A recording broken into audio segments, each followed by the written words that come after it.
Yes guys, ito na, dumating na ang habol na inverter. So ito yung box, and order din ako ng pahabol na wallpaper para sa lamesa ko. So currently ito yung lamesa ko, and yung wallpaper is bitten. So kaya ako may isa pang in order. So una, unboxing muna tayo ng inverter. Tayo ko lang yung cellphone dito saglit, and tara buksan natin.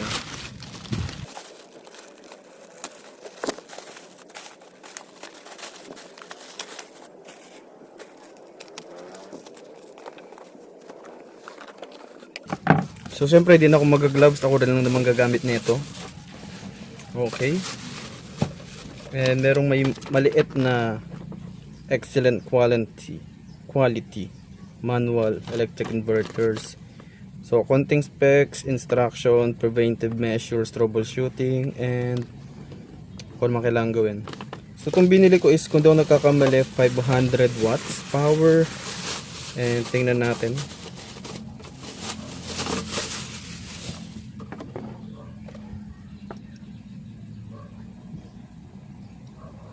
So wala akong nakikita 500 watts na nakasulat. Ayun, max 300. Tapos 300 lang pala na order ko. So not bad na rin, since ang mga maliliit na appliances lang naman is wala pang 100 plus. Pero try pa rin natin. So sa 300 is wala siya dito.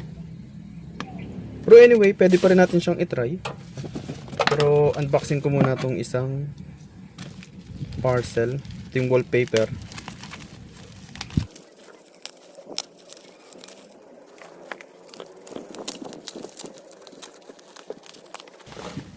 Yun, red, glossy red, sarap sa mata. So ito yung gagawin kong parang border lang netong lamesa ko. Yun lang, singit lang, commercial, brought to you by Wallpapers.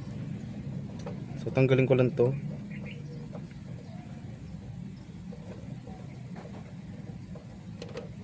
Okay.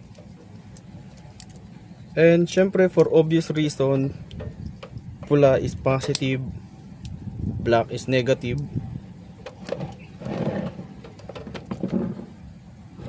And ipit ko lang siya dito sa, wait ko lang. Ayun yung battery. So black is dito. Kumapit naman, pwede na yan. And pula is positive. Kagat. Yun, kagat. Okay. So kasalukuyan naka-off and ating i-on. Ay! So hindi siya sumabog, okay. Off ko muna ulit. Kuha lang ako ng isang gamit na pwedeng ilagay dyan. Then try natin. Ayun ka, ito ang clip fan ng bayan. So ito rin yung tinesting ko nung nagkabit ako ng bagong extension, kung napanood nyo. Then try natin ngayon dito sa ating inverter. So una, on. Okay, so far wala akong naamoy na umuusok or naamoy na mukhang nasusunog. So okay. And andun yung sa loob yung makina. And try natin isaksak. Since naka-on, dapat under to.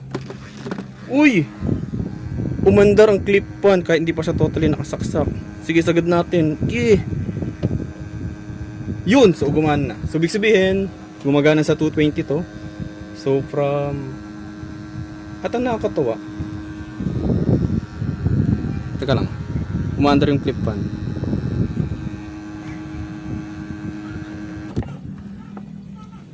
Ipit ko pala sa lamesa yung clip fan para hindi siya umandar, kasi tinatangay siya ng hangin. Then ulit. Yun. So umandar yung clip fan, naka 220 na siya. And dito tayo sa ating solar charge controller. Nagcha-charge siya ng 1 amps. And wala siyang load. So syempre nakadirekta sa battery, so hindi siya mababasa dito. Nga naman. Pero off ko lang. So pag in-off ko from 13 volts, in-off ko 13.1. So mababa lang yung karga ng clip fan natin. Try ko sa mas malakas na appliance. Hanap tayo ng pwede natin testingin.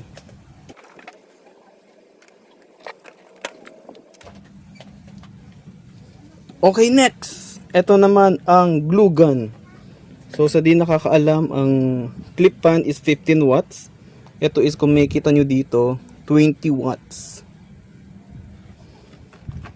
Okay, testing din natin. Okay, walang umuusok. Saksak ang glue gun. At may sarili pa siyang switch dito. Okay. Milaw and misben gumagana, and so far hindi siya umiinit. Wala akong namoy na nasusunog, walang niluluto. Okay. Aray, so uminit. Good. So syempre 20 watts lang naman to. Try natin sa mas mataas pa ng onte. Wait lang.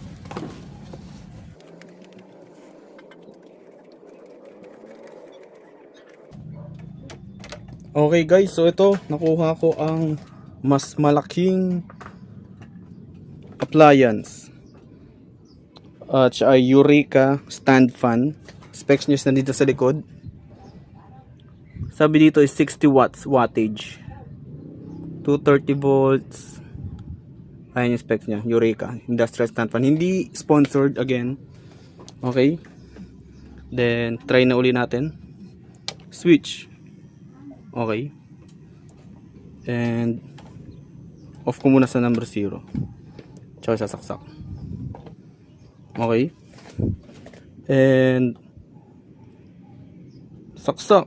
1. Uy, so umandar. And sa controller natin 12.9. I-off ko yung ventilador. 12.9 pa rin. 13. So hindi ganun kalaki ang bawas. 12.8. Ito siya, mandar. Number 1. Naging 12.7. Okay na rin, not bad.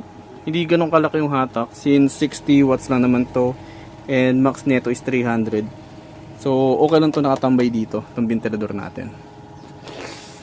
Bumababa ng 12.6. Siguro kasi dahil sa hindi ka arawan and 1 amps lang yung nagcha-charge. Hindi ko pa nakakabit yung isang solar panel na next video na yun, or pag may mas mahabang time ako kasi akit pa tayo ng bubong. Pero sa ngayon yan na lang muna.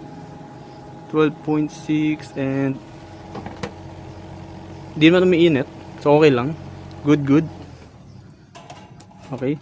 So yun. Then dito na magsisimula ang ating road to zero electric bill since meron na tayong inverter. Though 300 watts lang naman to, alam ko. Pero at least ilan sa mga appliances natin is mapapagana natin dito. And since may inverter na tayo, etong transfer switch natin, uy, off ko pala, baka magalit. So itong transfer switch natin is gagawin ko mula dito sa inverter papunta sa isang side ng transfer switch. Then sa kabilang side andun yung sa electric company provider dito sa lugar. Then load kung saan yung mga appliances dito sa bahay. So sa ngayon, sagot ng solar natin yung mga ilaw gaya nito. Yun o. Alam bumbilya. Yun, di ba? So may ibumbilya tayo sa 12 volts na setup, and may mga appliances talaga na hindi na kaya ng 12 volts DC. So kailangan natin ng inverter. So ito na yun. So hanggat may araw, sagot ng inverter natin and ng solar yung kuryente. And pag nalobat or pag ginabi na, tsaka tayo lilipat sa electric provider. So at least ilang oras ng araw natin yung mapupunta sa solar and makakatipid sa kuryente. And unti-unti tayong bababa ng bill, unti-unti tayong bababa sa gastos ng kuryente hanggang sa lumalakas yung solar natin. So sa ngayon, ito muna yung setup natin, and next video mag-improve yung pagtipid natin sa kuryente. So salamat sa nanonood, bye!